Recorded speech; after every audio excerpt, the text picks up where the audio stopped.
බුද්ධ ගුණය සම්මා සම්බුද්ධ බුද්ධ යන පදයෙහි අර්ථය එකිනෙකට වැඩි වෙනසක් නොමැත. ඒ පද දෙකින්ම තථාගතයන් වහන්සේ විසින් චතුරාර්ය සත්‍ය ධර්මය අවබෝධ කළ බව කියවේ. සම්මා සම්බුද්ධ පදයෙන් පරෝපදේශ රහිතව ස්වශක්තියෙන් මනවින් අවබෝධ කළ බව විශේෂයෙන් කියවේ.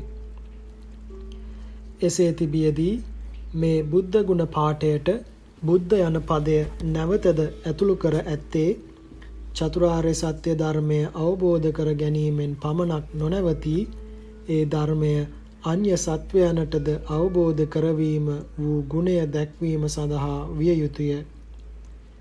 බුද්ධ යන පදයෙන් අවබෝධ කරවීමද කියවේ. ධර්මය අවබෝධ කරගත් සෑම දෙනම ඒ ධර්මය අනුන්ට අවබෝධ කරවීමට සමත් නොවෙති. පසේ බුදුහුද චතුරාර්ය සත්‍ය ධර්මය අවබෝධ කර ගනිති. එහෙත් ඔවුහු ඒ ධර්මය සෙස්සන්ට අවබෝධ කර වීමට සමත් නොවෙති. ලෞතුරා බුදුහු තමන් වහන්සේ විසින් අවබෝධ කළ ධර්මය සෙසු දෙව් මිනිසුන්ටද අවබෝධ කරවා බොහෝ සත්වයන් දුකින් මුදවති. බොහෝ සත්වයන් නිවනට පමුණුවති. ලෞතුරා බුදුන්ට අන්‍යයන් හට චතුරාර්ය සත්‍ය අවබෝධ කරවීමෙහි ඇති සාමාර්ථය පුරුෂ ධම්ම සාරථී සත්තා දේව මනුස්සානං යන ගුණපද විස්තර කිරීමේදී දැක්වින. මෙතෙන්හි විශේෂයෙන් විස්තර කළ යුත්තේ තමා ලද්දය දොර වසාගෙන අනුභව කරන මසුරෙකු මෙන් තමන් වහන්සේ අවබෝධ කළ ධර්මය සංගවාගෙන ආත්මාර්ථය පමණක් බලාගෙන සුවසේ නොසිට තථාගතයන් වහන්සේ විසින් තමන් වහන්සේ අවබෝධ කරගත් ධර්මය මහෝත්සාහයෙන් සෙසු දෙව් මිනිසුන්ටද බෙදා දෙන බවය. සබ්බදා සබ්බ සත්තානං හිතාය ච සුඛාය ච උසස්සුකෝ අකිලාසු ච අහෝ අච්චරියෝ ජිනෝ යනුවෙන් දැක්වෙන පරිදි තථාගතයන් වහන්සේ තමන් වහන්සේ ලෝතුරා බුදුව ජීවත් වූ 45 වස මුළුල්ලෙහිම දෙව් මිනිසුන්ට ධර්මය අවබෝධ කර දීමෙන් ඔවුන් දුකින් මිදවීමෙහි ඔවුන්ට නිවන් දැක්වීමෙහි මහෝත්සාහයෙන් යෙදුනසේක. උන්වහන්සේ ඒ දිනයන්හි ධර්මය අවබෝධ කර ගැනීමට සමත් වන්නෝ කවරහුදැයි බලා ඔවුනට තමන් වහන්සේ අවබෝධ කර ඇති ධර්මදේශනය කළසේක. ධර්මය අවබෝධ කර ගැනීමට සමත් සත්වයන් දැක උන්වහන්සේ ඔවුන් කරා බොහෝ දුර පාගමනින්ම වැඩසේක. එක්වරක් යාමෙන් ධර්මය අවබෝධ කර දිය නොහැන ඇතැම් පුද්ගලයන් කරා උන්වහන්සේ නොඑක් වර වැඩම කොට ඔවුනට චතුරාර්ය සත්‍ය ධර්මය අවබෝධ කර වූසේක. එක් මිසදිටු බමුණෙකුට ඔහු මිත්‍ර කරගෙන ධර්මය අවබෝධ කරවීම සඳහා තථාගතයන් වහන්සේ ඔහු වෙත බොහෝ වාර ගණනක් වැඩම කළසේක. මහා කප්පින රජු හා ඔහුගේ පිරිසට දහම් දෙසනු පිණිස තථාගතයන් වහන්සේ තමන් වහන්සේගේ පාසියුරු තමන් වහන්සේ විසින්ම ගෙන 120 යොදුන් මග ගෙවා එකලාව වැඩම කළසේක. පුක්කුසාති රජු පැවිදි වී බුදුරදුන් සොයා එන කල්හි තමන් වහන්සේ විසින්ම පාසියුරුගෙන 45 යොදුන් මග පාගමනින් වැඩම කොට ඔහු හා කුම්භකාර ශාලාවක්හි රාත්‍රියද ගත කළසේක. පිරිනිවන් පාන දිනෙහි පිරිනිවන් මංචකයෙහි සයනය කරමින් සුභද්‍ර නම් පිරිවැජියාට දහම් දෙසූසේක. මිසදිටු බමුණාගේ කතාව. එක් මිසදිටු බමුණෙක් ගංතෙරක කුඹුරක් සකස් කළේය. බුදුන් වහන්සේ ඔහුගේ උපනිශ්‍ර සම්පත්තිය දැක ඔහු කුඹුර සකස් කරන තැනට වැඩ වදාළසේක. ඔහු තථාගතයන් වහන්සේ දැකද තමා කරන දෙයම කළා මිස උන්වහන්සේ ගැන සැලකිල්ලක් නොකළේය. තථාගතයන් වහන්සේම බ්‍රාහ්මණය කුමක් කරන්නෙහිදැයි අසමින් ඔහු හා පළමුවෙන් කතා කළහ. ගෞතමේනි, කුඹුර සුද්ධ කරමි යයි බමුණා කීය. එදින කතාව එපමණකින් කෙළවර විය. පසුදින බමුණා කුඹුර සෑමට ගියේය. තථාගතයන් වහන්සේද එහි වැඩම කොට ගෞතමේනි කුඹුර සාමි යයි බමුණා කීය. කුඹුර වපුරන දිනෙහිද තථාගතයන් වහන්සේ එහි වැඩම කොට බ්‍රාහ්මණය කුමක් කරන්නෙහිදැයි වදාළහ. ගෞතමේනි කුඹුර වපුරමි යයි බමුණා කීය. තථාගතයන් වහන්සේ නැවත නැවතද කුඹුරට වැඩම කළහ. එයින් බමුණාගේ රෞද්‍ර ගතිය ක්‍රමයෙන් නැති විය. මදින් මද ඔහු තථාගතයන් වහන්සේට මිත්‍ර විය. දිනක් තථාගතයන් වහන්සේ එහි වැඩම කළ කලෙහි බ්‍රාහ්මණයා පින්වත් ගෞතමේනි, මා බිම සකස් කිරීමට පටන් ගත් තැන පටන්ම ඔබ මෙහි පැමිණියේය. ඉදින් මේ ගොයම් හරි ගියොත් ඔබටද මෙයින් දෙන්නෙමිය. මම මෙය තනිව නොකමිය. මෙතැන් පටන් ඔබ මගේ යාළුවෙක් යැයි කීය. ගොයම් හොඳින් වැඩි පැසුනි. බ්‍රාහ්මණයා ගොයම් හොඳින් වැඩි ඇති බව දැන ඉමහත් සතුටින් සිටියේය. හෙට ගොයම් කපමි යයි සූදානම්ව සිටි දින රාත්‍රියෙහි මහවැසි වැස ගඟ ගලා ගොයම් ඉදිරි ගඟදියෙහි පාවී ගියේය. කුඹුර උදල ගෑ තැනක මෙහි දිස්විය. බමුණා පසුදින කුඹුර බැලීමට ගියේය. එකම ගොයම් ගසකුදු නොමැතිව උදලු ගොය බිමක් මෙන් වී තිබුණු කුඹුර දුටු බමුණාට දැරිය නොහැන ශෝකයක් ඇතිවිය. ඔහු ගෙට අවුත් ඇඳකට වී ආහාර ගැනීමද හැර නිදා සිටියේය. තථාගතයන් වහන්සේ බ්‍රාහ්මණයාගේ කුඹුර පාළු වන බව කලින්ම දැන සිටියහ. උන්වහන්සේ ඔහු වෙත නැවත නැවත වැඩම කළ වදාලේ මේ අවස්ථාවේදී ඔහුට පිහිටවනු පිණිසය. එදා තථාගතයන් වහන්සේ ඔහුගේ දොරකඩටම වැඩම කළසේක. බමුණා බුදුරදුන් පැමිණ බව අසා මගේ යාළුවා ගේ තුලට කැඳවා වාඩි කරව් යයි කීය. ගෙහි විසුවෝ එසේ කළහ. තථාගතයන් වහන්සේ විසින් බ්‍රාහ්මණයා කැඳ වූ කලෙහි ඔහු පැමිණ උන්වහන්සේ සමීපයේ හිඳගත්තේය. කිමෙක්ද බ්‍රාහ්මණය යයි තථාගතයන් වහන්සේ වදාළ කලෙහි බ්‍රාහ්මණයා කියනුයේ, පින්වත් ගෞතමේනි, මා කුඹුරේ වැඩ පටන් ගත් තැන සිටම ඔබ වහන්සේද කුඹුරට පැමිණියාහුය. කුඹුර හරි ගිය කලෙහි මම ඔබ වහන්සේටද දෙමි යයි කීමි. මාගේ ඒ අදහස ව්‍යර්ථ වී ගියේය. එයින් මට මහත් ශෝකයක් හටගනී. මට දැන් ආහාරද නොගෙන හැකියයි කීය. එකල්හි තථාගතයන් වහන්සේ බ්‍රාහ්මණය, නුඹට මේ ශෝකය ඇති වූයේ කුමක් නිසාදැයි දන්නේහිද? දැයි වදාළහ. පින්වත් ගෞතමේනි, මම නොදනිමි. ඔබ වහන්සේ ඒ කාරණය දන්නේහිද? දැයි ඇසූහ. තථාගතයන් වහන්සේ බ්‍රාහ්මණය, මම ඒ කරුණ දනිමි. සත්වයන්ට ශෝකයක් හෝ බයක් හෝ උපන්නේ නම් තණ්හාව නිසාමය යයි වදාරා පහත ධම්මපද ගාථාව වදාළසේක. තණ්හාය ජායති සෝකෝ තණ්හාය ජායති භයං තණ්හාය විප්පමුත්තස්ස නත්ති සෝකෝ කුතෝ භයං. තථාගතයන් වහන්සේගේ දේශනා අවසානයේ චතුරාර්ය සත්‍යයන් අවබෝධ වී බමුණා සෝවාන් ඵලයට පැමිණියේය. මෙසේ තථාගතයන් වහන්සේ අන්‍යයන්ට ධර්මය අවබෝධ කිරීම සඳහා නිරන්තරයෙන් උත්සාහ ගන්නාසේක. බුද්ධ ඥාන තුදුස.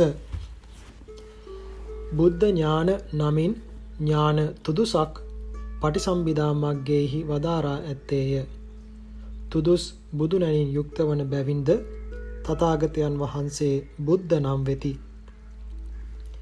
බුද්ධ ඥාන තුදුස මෙසේ වදාරා ඇත. චුද්දස්ස බුද්ධ ඥානානි දුක්ඛේ ඥානං බුද්ධ ඥානං දුක්ඛ සමුදය ඥානං බුද්ධ ඥානං දුක්ඛ නිරෝධ ඥානං බුද්ධ ඥානං දුක්ඛ නිරෝධ ගාමිනීයා පටිපදාය ඥානං බුද්ධ ඥානං අත්ථ පටිසම්භිදා ඥානං බුද්ධ ඥානං ධම්ම පටිසම්භිදා ඥානං බුද්ධ ඥානං නිරුත්ති පටිසම්භිදා ඥානං බුද්ධ ඥානං පටිභාන පටිසම්භිදා ඥානං බුද්ධ ඥානං ඉන්ද්‍රිය පරෝ පරියත්තේ ඥානං බුද්ධ ඥානං සත්තානං ආසයානුසයේ ඥානං බුද්ධ ඥානං යමක පාටිහාරියේ ඥානං බුද්ධ ඥානං මහා කරුණා සමාපත්තියා ඥානං බුද්ධ ඥානං සබ්බං යුත ඥානං බුද්ධ ඥානං අනාවරණ ඥානං බුද්ධ ඥානං ඉමානි චුද්දස්ස බුද්ධ ඥානි ඉමේසං චුද්ද සන්තං බුද්ධ ඥානං අට්ඨ ඥානානි ශාවක සාධාරණානි ච ඥානානි අසාධාරණානි ශාවකේහි. චතුර්දශ බුද්ධ ඥානයේ අතුරෙන් සතර ඥාන සතර දැක්වීමට චතුරාර්ය සත්‍ය විස්තර කළ යුතුය. චතුරාර්ය සත්‍ය සම්මා සම්බුද්ධ ගුණය විස්තර කිරීමේදී සැකවින් දක්වා ඇත. විස්තර වශයෙන් දනු කැමැත්තෝ අප විසින් සම්පාදිත චතුරාර්ය සත්‍ය නැමැති ග්‍රන්ථය කියවත්වා. පටිසම්භිදා ඥාන. ඥානය වනාහි සාමාන්‍යයෙන් දන්නා ඥානය ප්‍රභේද සහිතව විස්තර වශයෙන් දන්නා ඥානය යයි දෙවදෑරුම් වේ. ගසක් වශයෙන් දැනීම සාමාන්‍ය ඥානයයි. මුල්, පොතු, ඵලය, අරටුව, බඩ, අතු, රිකිලි, කොළ, මල්, ගෙඩි, ඒවායේ පැහැය, සටහන, ගන්ධය, රසය යන විශේෂ විභාග සියල්ල දැනීම ප්‍රභේද සහිත විස්තර වශයෙන් දැනීමය. ඒ දේවල් ප්‍රභේද සහිතව විස්තර වශයෙන් දන්නා ඥානය පටිසම්භිදා ඥාන නම් වේ. ඒ ධර්මය පිළිබඳව වූ දැනුම ඥාන වශයෙන් එකක් වුවද දැනගන්නා වූ ධර්මය අනුව ඒ ඥානය ඥාන හතරක් කොට දක්වා තිබේ. ඒ ඥාන හතර නම් අත්ථ පටිසම්භිදා ඥානය, ධම්ම පටිසම්භිදා ඥානය, නිරුත්ති පටිසම්භිදා ඥානය, පටිභාන පටිසම්භිදා ඥානය යන ඥාන හතරයි. ප්‍රභේද සහිතව විස්තර සහිතව හේතුන්ගේ ඵල දන්නා නුවණ අත්ථ පටිසම්භිදා ඥානය නම් වේ. ජනක හේතුය, සම්පාපක හේතුය, ඥාපක හේතුව යයි හේතු තුන් වර්ගයකි. ගස ගෙඩි උපදවන්නාක් මෙන් නොතිබූ යම් කිසිවක් ඇති කරන්නා වූ හේතුව ජනක හේතුව නම් වේ. අවිද්‍යා තෘෂ්ණා කර්මාදීහු ජනක හේතුය. ජනක හේතුන් විසින් උපදවන ලද නාම රූප ධර්මයෝ අත්ථ නම් වෙති. නැව මෙතර සිටියවුන් එතරට පමුණුවන්නාක් මෙන් ඇත්තා වූ යම් කිසිවකට පමුණුවන හේතුව සම්පාපක හේතු නම් වේ. ආර්ය මාර්ගය සත්වයනට නිවනට පමුණුවන බැවින් එය සම්පාපක හේතුවකි. නිවන එහි ඵලයයි. සම්පාපක හේතුවෙන් ඵලභාවයෙන් නිවනද අත්ථ නම් වේ. දුම ගින්නක් ඇති බව අවබෝධ කරන්නාක් මෙන් යම් කිසිවක් අවබෝධ කරවන හේතුව ඥාපක හේතු නම් වේ. තථාගතයන් වහන්සේ විසින් දේශිත ත්‍රිපිටක ධර්මය අසන්නවුන්ට නොයෙක් කරුණු අවබෝධ කරවන බැවින් ඥාපක හේතු නම් වේ. තථාගතයන් වහන්සේ විසින් දේශිත ත්‍රිපිටක ධර්මය අසන්නවුන්ට නොයෙක් කරුණු අවබෝධ කරවන බැවින් ඥාපක හේතුවකි. පිටකත්‍රය ධර්මය අනුව අවබෝධ වන්නා වූ අර්ථයෝ ත්‍රිපිටක ධර්මය ඇසීමෙන් දැනෙන්නා වූ අවබෝධ වන්නා වූ කරුණු ත්‍රිපිටක ධර්මයාගේ ඵලභාවයෙන් අත්ථ නම් වෙයි. අවිද්‍යා තෘෂ්ණා කර්ම ආදී ප්‍රත්‍යයන් විසින් උපදවන නාම රූපයෝ ආර්ය මාර්ගයෙන් පැමිණෙන නිවන ත්‍රිපිටක ධර්මයේ ඇසීමෙන් දැනෙන කරුණුය යන මේ අර්ථයන් ප්‍රභේද වශයෙන් දන්නා ඥානය අත්ථ පටිසම්භිදා ඥාන නම් වේ. මේ ඥානය ඇතියහුට හේතුන්ගේ ඵල වන නාම රූප ධර්මයන් විස්තර වශයෙන් දත හැකිය. අන්‍යයන්ට තේරුම් කර දිය හැකිය. බුදුරදුන් දේශිත ධර්මවල අර්ථයද නොවරදවා තේරුම් කර දිය හැකිය.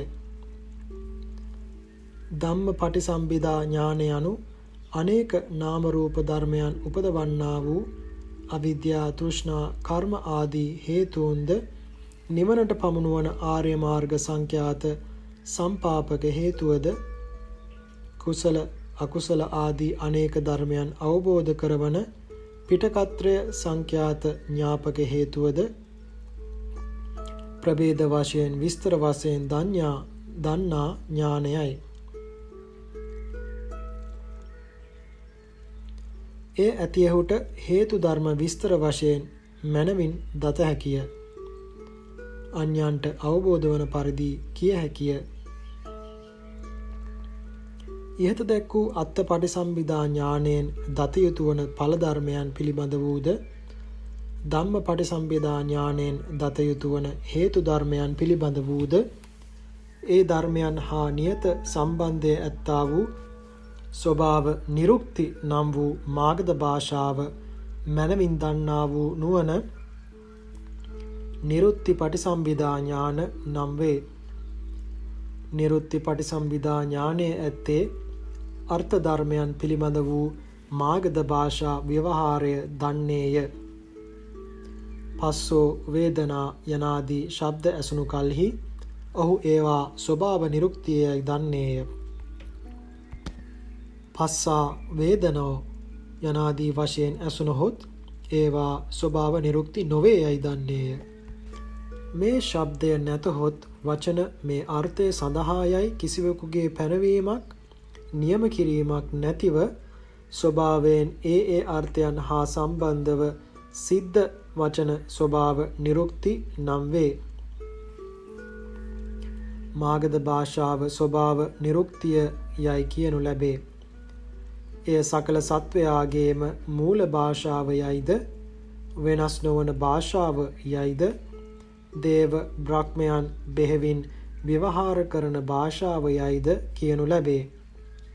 ඒ නිසා තථාගතයන් වහන්සේ විසින් ස්වභාව නිරුක්තිය වූ මාගධ භාෂාවෙහි ත්‍රිපිටක ධර්මය තබන ලද්දේය යයි දේශනය කරන ලද්දේය යයි කියා තිබේ. නිරුක්ති පටිසම්භිදා ඥානය ලබා ඇති ආර්ය ශ්‍රාවකයන්ට මාගධ භාෂාවෙන් දේශිත ධර්මය වෙහෙසක් නැතිව අවබෝධ වන්නේය. අත්ථ පටිසම්භිදා ධම්ම පටිසම්භිදා නිරුක්ති පටිසම්භිදා යන ඥාන තුන මනමින් දන්නා වූ ඥානය පටිභාන පටිසම්භිදා ඥානය නම් වේ. පටිභාන පටිසම්භිදා ඥානය ඇති කලෙහි පැමිණෙන කරුණු අනුව කී ඥානත්‍රය යොදා ක්‍රියා කළ හැකිය. ඉහත කී ඥානයන්ගෙන් දැනගන්නා ධර්ම උපමා හේතු උදාහරණ සහිතව මනමින් විස්තර කළ හැකිය. විභාග කළ හැකිය. විභංග පාළියෙහි පටිසම්භිදා ඥානයන් මෙසේ දක්වා ඇත්තේය. අත්ථේ ඥානං අත්ථ පටිසම්භිදා ධම්මේ ඥානං ධම්ම පටිසම්භිදා තත්‍ර ධම්ම නිරුත්තාභි ලාපේ ඥානං නිරුත්ති පටිසම්භිදා ඥානේසු ඥානං පටිභාන පටිසම්භිදා ඉද බික්ඛු ධම්මං ජානාති සුත්තං ගෙය්‍යං වෙය්‍යාකරණං ගාථා උදානං ඉති වුත්තකං ජාතකං අබ්බූත ධම්මං වේදල්ලං අයං ධම්ම පටිසම්භිදා යෝ තස්ස තස්සේව බාසිතස්ස අත්තං ජානති අයං ඉමස්ස බාසිතස්ස අත්තෝ අයං ඉමස්ස බාසිතස්ස අත්තෝ ති අයං උච්චති අත්ථ පටිසම්භිදා තත්‍ර ධම්ම නිරුත්තාහි ලාපේ ඥානං නිරුත්ති පටිසම්භිදා ඥානේසු ඥානං පටිභාන පටිසම්භිදා පටිසම්භිදා ඥාන පෘථග්ජනයන්ට නොලැබෙන ආර්යයන්ට පමණක් ආර්ය මාර්ග ආනුභාවයෙන් ලැබුණ ඥාන විශේෂයකි. පටිසම්භිදා ලාභී පෘථග්ජනයෝ නැත. පටිසම්භිදාවට නොපැමිණි ආර්යෝද නැතහ. එහෙත් ආර්ය ඵලයට පැමිණීමෙන් ලැබෙන පටිසම්භිදා ඥාන සියලු ආර්යයන්ට ප්‍රබෝධ වන්නේ නොවේ. එය දියුණු වූවෝ පටිසම්භිදා ප්‍රාප්ත යන විශේෂ නාමයෙන් හඳුන්වනු ලැබේ. පටිසම්භිදා පන්න යන නාමයෙන් හඳුන්වන ආර්යයෝ බුද්ධ කාලයේහිද සුලභ නොවූහ. ඇතැම් ආර්යයන් හට ශෛක්ෂ කාලයේදීම ද පටිසම්භිදා ඥාන ප්‍රබෝධ වේ. දියුණු වේ. ආනන්ද ස්තවීරයන් වහන්සේ, චිත්ත ගෘහපති, ධම්මික උපාසක, උපාලි ගෘහපති, කුජ්ජුත්තරා යන අයට ශෛක්ෂ කාලයේදීම පටිසම්භිදාව දියුණු විය. ශාරිපුත්ත ස්තවීරයන් වහන්සේ, මුගලන් තෙරුන් වහන්සේ, මහා කසුප් තෙරුන් වහන්සේ, මහා කච්චායන තෙරුන් වහන්සේ, මහා කොට්ටිත තෙරුන් වහන්සේ ඇතුළු මහා ශ්‍රාවකයන් වහන්සේලාට රහත් වීමෙන් පටිසම්භිදා ඥානය ප්‍රබෝධ විය. ඉන්ද්‍රිය පරෝපරියත්ත ඥානය, ආසයානුසය ඥානය යන බුද්ධ ඥාන දෙක සම්මා සම්බුද්ධ ගුණය වර්ණනාවෙහි විස්තර කරන ලදී. යමක පාටිහාර්යයේ ඥානය. එකවර ප්‍රාතිහාර්ය දෙකක් දක්වන ඥානය යමක ප්‍රාතිහාර්ය ඥානය නම් වේ. ඒ ශ්‍රාවකයන් විසින් නොලැබිය හැකි ලෞතුරා බුදුන්ට පමණක් ලැබෙන විශේෂ ඥානයකි. ප්‍රාතිහාර්ය කිරීම දුෂ්කර වැඩකි. එය රහතුන්ට අරහත්වේ අනුහසින් කළ හැකියක් නොවේ. රහත් වීමේ මාර්ගය අනිකකි. ප්‍රාතිහාර්ය පෑමේ මාර්ගය තවකකි. එබැවින් සියලු රහත් වූ ප්‍රාතිහාර්ය කරණයට සමත් නොවෙති. ධානලාභී වූ ඇතැම් පෘථග්ජනයෝද ප්‍රාතිහාර්ය කිරීමට සමත් වෙති. ධාන ලැබූ තරමින්මද ප්‍රාතිහාර්ය නොකළ හැකිය. ප්‍රාතිහාර්ය කළ හැකි වීමට පළමුවෙන් අෂ්ට සමාපatti උපදවා ඒවා නැවත තුදුස් ආකාරයකින් පුරුදු කළ යුතුය.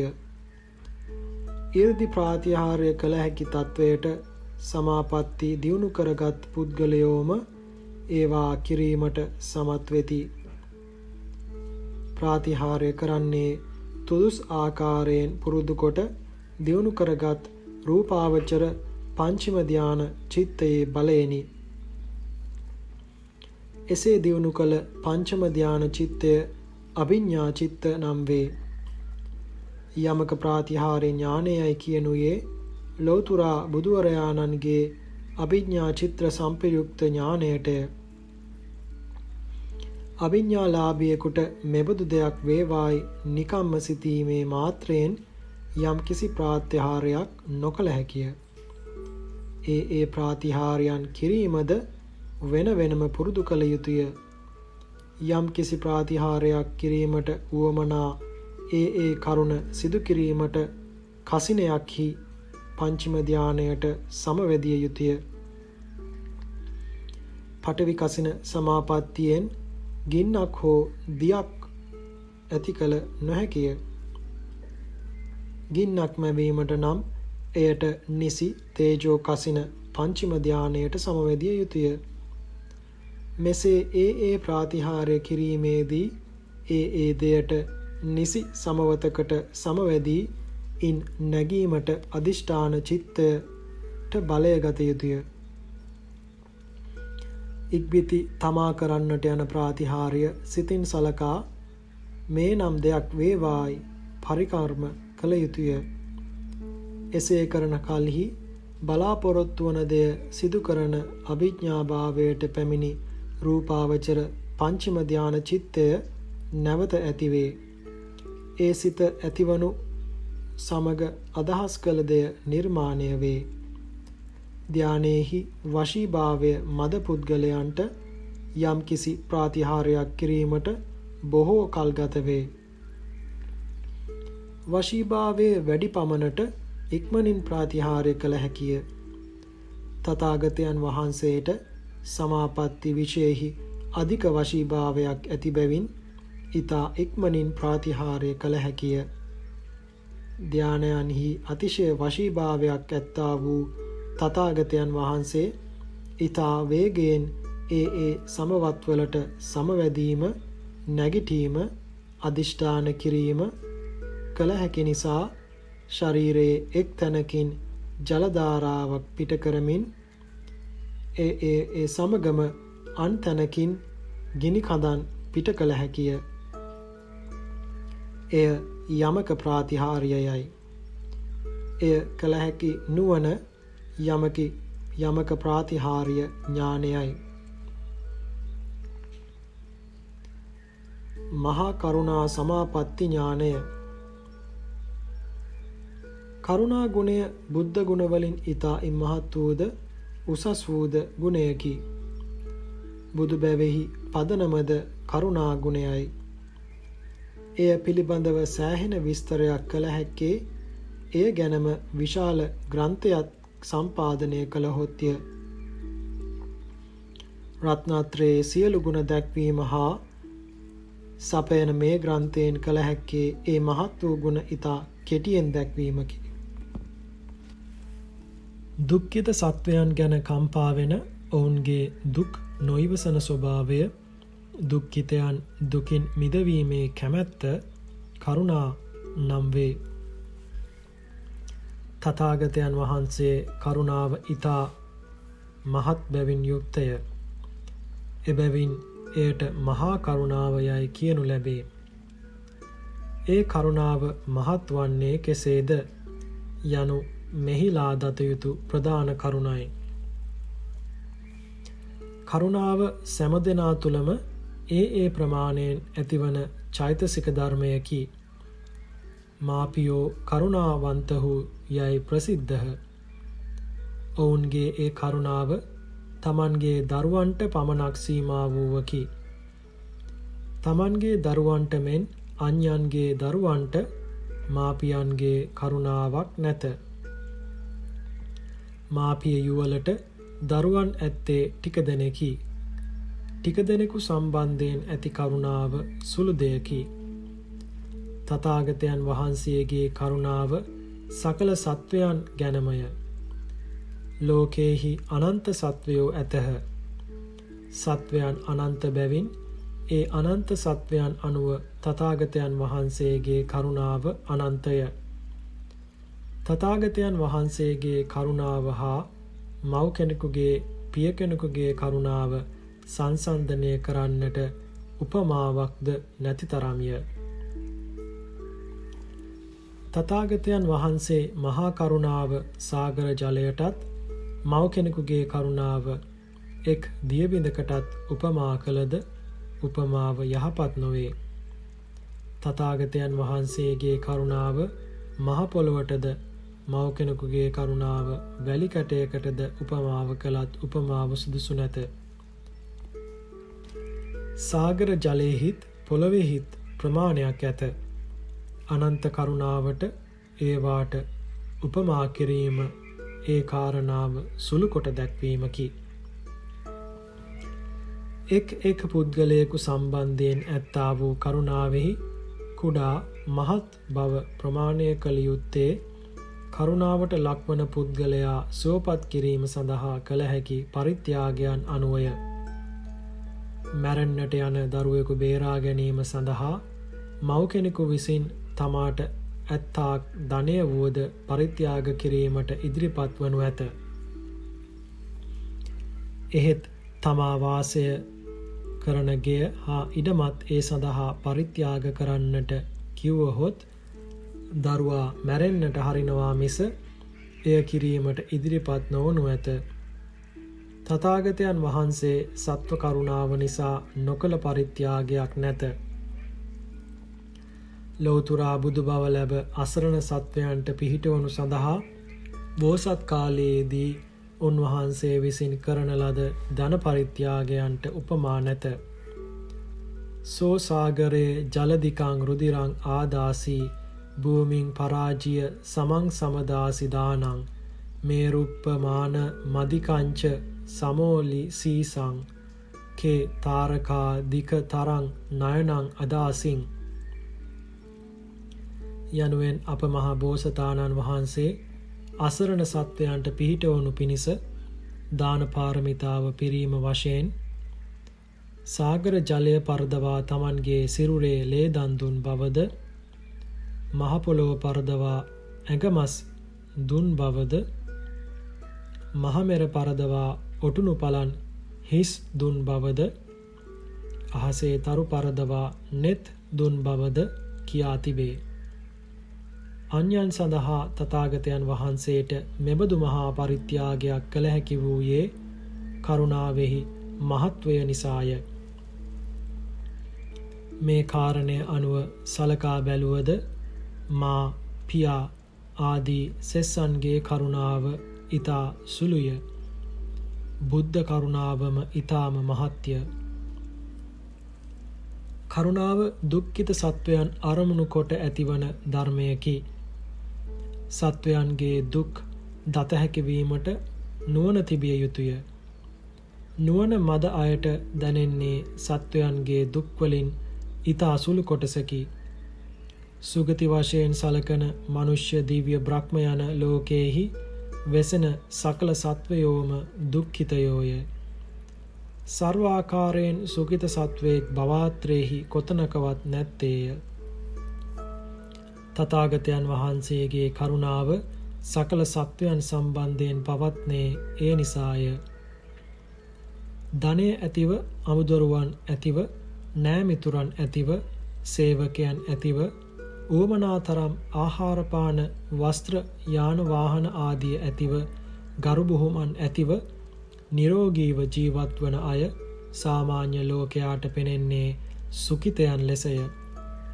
සාමාන්‍ය ධනයා විසින් දේව බ්‍රහ්මයන් සලකන්නේ පරම සුඛිතයන් ලෙසය. ඔවුන්ට ඇත්තා වූ මහා දුක්ඛස්කන්ධය දැකිය හැකි තරම් නුවණක් සාමාන්‍ය ජනයාට නැත. සුඛිතයන් වශයෙන් සලකන ඒ පුද්ගලයන් සම්බන්ධයෙන් සාමාන්‍ය ජනයාට කරුණාවක් ඇති නොවේ. ඔවුන් සම්බන්ධයෙන් ඇතිවෙතොත් ඇතිවන්නේ ඊර්ෂ්‍යාව හෝ මුදිතාවය. තථාගතයන් වහන්සේගේ නුවණට ඔවුන්ට ඇත්තා වූ මහා දුක්ඛස්කන්ධය පෙනෙන බැවින් සකල සත්වයන් ගැනම උන්වහන්සේට කරුණාව ඇතිවේ. එක් එක් සත්වයෙකුට ඇති මහත් වූ දුක්ඛස්කන්ධයක් පෙනෙන බැවින් එක් එක් සත්වයෙකු සම්බන්ධයෙන්ම මහත් වූ කරුණාවක් තථාගතයන් වහන්සේට ඇතිවේ. ඒ කරුණාව දුක් දන්නා නුවණ අනුව ඇතිවන බැවින් නුවණ පමණටම තථාගතයන් වහන්සේගේ කරුණාවද මහත් වන්නේය. තථාගතයන් වහන්සේ විසින් සත්වයන්ගේ දුක් එකුත් අයුරකින් දන්නා බව පටිසම්භිදා මග්ගයේ දක්වා තිබේ. ඒ ආකාරයෙන් සත්වයන්ගේ දුක් බලා උන්වහන්සේ මහා කරුණා සමාපත්තියට සමවදිති. මහා කරුණා සමාපත්තිය යනු දුක්ඛිත සත්වයන්ගේ අරමුණු කරන කරුණා ධානයයි. අනේක ආකාරයෙන් දුක් දන්නා වූ කරුණා ධානයට හේතු වන ඥානයන් කරුණා ධාන චිත්ත සංප්‍රයුක්ත ඥානයත් මහා කරුණා සමාපatti ඥානයයි. තමන් වහන්සේ විමුක්තිය සඳහා කළ යුතු සියල්ල නිමවා සිටින්නා වූ අනේක සමාපත්තිලාභී වූ භාග්‍යවතුන් වහන්සේට ලෝකය ගැන සෙවීමක් නොකොට ධ්‍යාන සමාපatti, ඵල සමාපatti, නිරෝධ සමාපatti සුඛයන් රිසිසේ වළඳමින් එක් තැනකට වී බ්‍රහ්ම රාජයෙකුසේ කල් ගැවිය හැකිය. තමන් වහන්සේ කෙරෙහි පැවති මහා කරුණාව නිසා තථාගතයන් වහන්සේ ආත්මාර්ථය පමණක් සලකාගෙන නොසිට පරහිත කාරණේහි නිරත වූහ.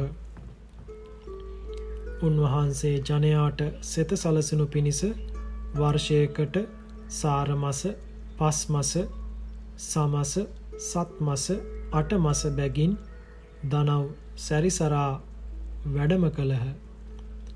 ඇතැම් වර්ෂවල නව මසක්ම දනව් සැරිසරා වැඩම කළහ.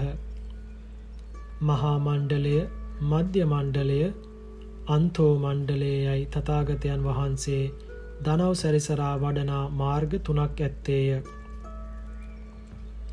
ඉන් මහා මණ්ඩලයේ යොදුන් 900කි, මධ්‍යම මණ්ඩලයේ යොදුන් 100කි, අන්තෝ මණ්ඩලය යොදුන් 300කි. තථාගතයන් වහන්සේ ජනයාට අනුග්‍රහ කරමින් ඒ මාර්ගවල දිනකට යොදුන අඩ යොදුන බැගින් ගමන් කළසේක. ජනානුග්‍රහයේදී තථාගතයන් වහන්සේට සතුරු මිතුරු වෙනසක් නැත. උන්වහන්සේ සතුරන්ටද අනුකම්පා කරන්නාහ. බුදුරජාණන් වහන්සේ ගිජකුළුපව්වෙහි වැඩවෙසන අවස්ථාවක උන්වහන්සේ මැරීම සඳහා දෙව්දත් දුනුආයෙකු එවීය. ඔහු බුදුරදුන් විදුණු පිණිස ඊයේ දුන්නෙහි තබා දුනුදිය ඇද්දේය. බුදුරදුන්ගේ ජීවිතය කවරකුටත් උපක්‍රමයකින් නැසිය නොහැකිය. බුද්ධ ශරීරය උන්වහන්සේ නොකැමැත්තෙන් තුවාල කළ නොහැකිය. දුනුදිය ඇද්දා මිස දුනුආයාට එය නොහල හැකි විය. ඔවුන්ගේ ශරීරය ගල් ගැසුනේය. යන්ත්‍රයක් ලා අඹරන කෙලක මෙන් ඔහුගේ ශරීරයෙහි දුක් වේදනා හටගති. ඔහුට මහා බයක් ඇතිවිය. තථාගතයන් වහන්සේ ඔහු දැක කාරුණික මවෙක් දරුවෙකු අමතන්නාක් මෙන් බිය නොවෙව මෙහි එව යයි මෘදු ලෙස අමතා වදාළහ. එකල්හි ධනුර්ධරයා ආයුධ ඉවත දමා භාග්‍යවතුන් වහන්සේ වෙත ගොස් වැඳ වැටි, ස්වාමීනි, නොදැනීම නිසා මා අතින් වරදක් සිදු විය. මෝඩ වූ මම නුඹ වහන්සේගේ ගුණ නොදැන දෙව්දත්ගේ කීමට නුඹ වහන්සේ මරන්නට ආමි. ස්වාමීනි, මට සමාවුව මැනව කියා සමීපයෙහි වාඩි විය. සතුරාටද නොවෙනස්ව අනුකම්පා කරන්නා වූ මහා කාරුණිකයන් වහන්සේ ධර්මදේශනයෙන් ඔහු සෝවාන් ඵලයෙහි පිහිටවා දෙව්දත් කී මගින් නොගොස් අන් මගකින් යව යයි ඔහු පිටත් කළහ. තථාගතයන් වහන්සේ මැරීම සැඟවීම පිණිස බුදුනට විද එන ධනුර්ධරයා විද මැරීම සඳහා දෙව්දත් විසින් නවත්වන ලද ධනුර්ධරයන් දෙදෙනෙක් ඔහු එනු බලා මග රැක සිටියෝය. බුදුන් වහන්සේ ඔහුට අන්මගකින් යන්නයි වදාළේ ඒ නිසාය. මහා කාරුණිකයන් වහන්සේ තමන් මරන්නට ආ සතුරාගේ ජීවිතය රැකදුන්හ. බෝසත් කාලයේදීද උන්වහන්සේ නොයෙක් වර සතුරන්ට යහපත සිදු කර ඇත්තේය. මහා කාරුණික වූ භාග්‍යවතුන් වහන්සේ දිනකට දෙවරක් මහා කරුණා සමාපත්තියෙන් නැගී ලොව බලා වදාරන්නාහ. අලුයම චක්‍රාවාට අන්තයේ පටන් ගඳකිලි දොරකඩ දක්වා නුවණ පතුරුවා ලොව බලනසේක. සවස කාලයේ ගඳකිලි දොරකඩ පටන් චක්‍රාවාට අන්තය දක්වා ලොව බලා වදාරන්නාහ. එසේ බලා වදාරා ඒ දිනයන්හි උපකාර කළ හැකි පුද්ගලයන්ට කොතෙක් දුර වුවද ගොස් උන්වහන්සේ උපකාර කළනසේක.